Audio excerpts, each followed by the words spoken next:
Hey everyone, it is week 4 and I have some great news. I just got my COVID shot.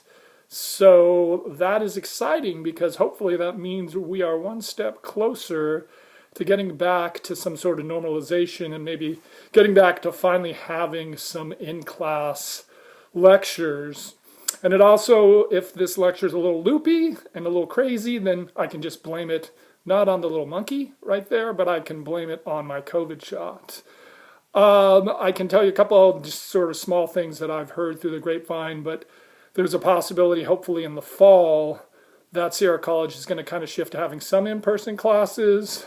I don't know how far along they are with that. That's sort of just a rumor, but that'd be exciting because, I've read all your welcome emails and it breaks my heart to hear that, many of you had to start your first year of college in the fall, all online, because I know it does take a while to get used to, being all online, and Canvas can have some issues, and even I make some mistakes from time to time, so I appreciate when people email me and letting me know of sort of some small things that come up.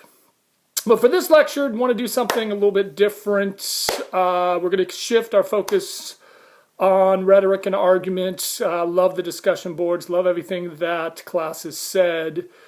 It's week 4, and our class seems to like to use the term persuade as part of their definition of rhetoric. And as of week 4, I'm going to still maintain to my definition of rhetoric, and I'm still going to hold that my definition of rhetoric is words that are used to manipulate, to deceive, and to con people.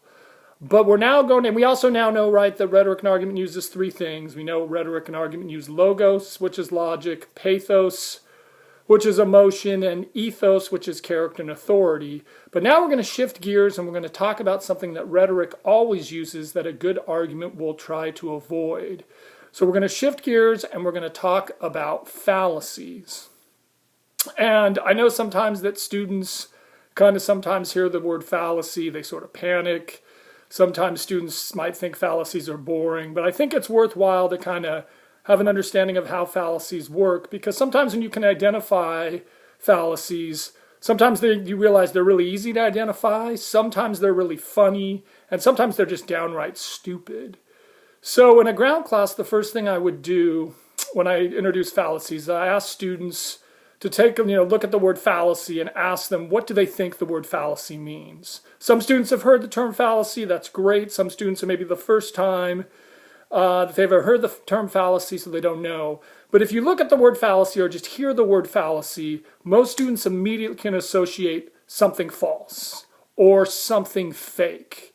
And my definition of a fallacy, I define it a little bit differently. I just define fallacies as false logic.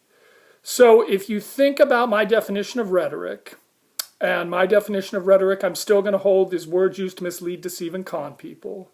And let's say that you go out into the real world and you come across someone that is using rhetoric.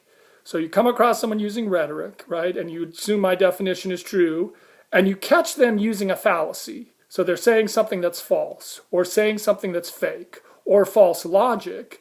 What happens is your brain starts to critically think, and rhetoric has less likely to have an impact on you.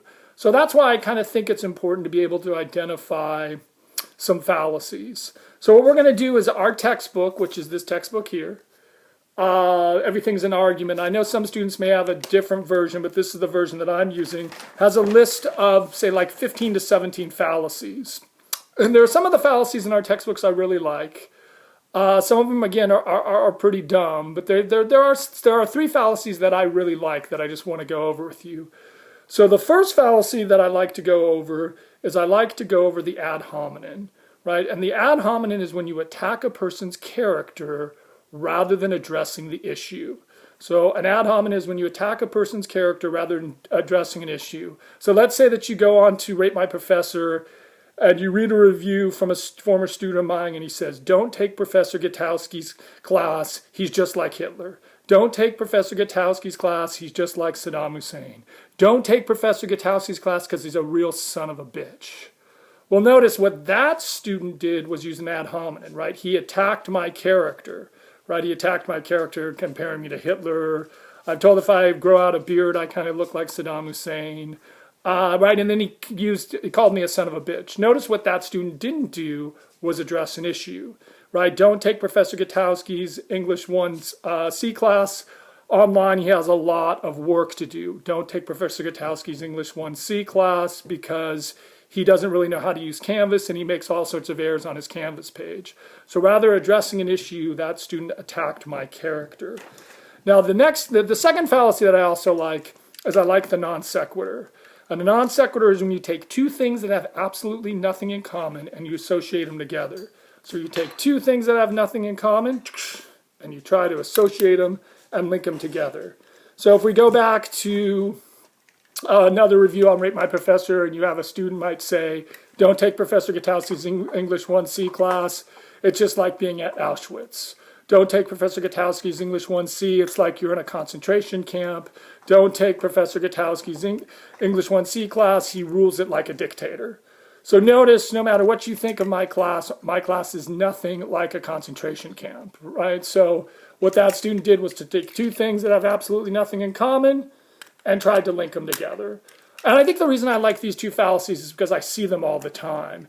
Notice our former president was really good at using the ad hominem. He was very good at attacking people's characters rather than addressing any issues, whether it's, crooked Hillary or sleepy Joe Biden, whatever.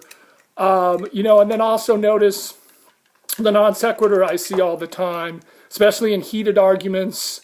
If you take a heated argument, which abortion, sometimes people like to say abortion is just like the Holocaust. Well, that's a non sequitur because you're associating two things that have nothing in common. A medical procedure and the mass extermination of a group of people based on their race or religion has nothing in common. So that's why it's just important to critically think. The other fallacy I always find to be really kind of too easy is the bandwagon. Everyone else is doing it, why aren't you? Everyone else is taking Professor Gutowski's English 1C class, why aren't you? So what I wanted to do is just kind of have a lecture where we kind of just briefly talk about fallacies. I've sort of suggested what my three fallacies that I like. I do think the bandwagon's a little too easy. But what I want you to do now is to look in, I think it's chapter 5 in our textbook. I know it's at the end, they give a list of all the fallacies. And there's a discussion board where you talk about which fallacy you like the best and which fallacy you don't like. And then we'll just go from there. I'm looking forward to seeing what your ideas are. And it's always the case, if you need anything, shoot me an email. But I'm really enjoying everyone's in class and enjoying everyone's comments. So I will see what you have to say online.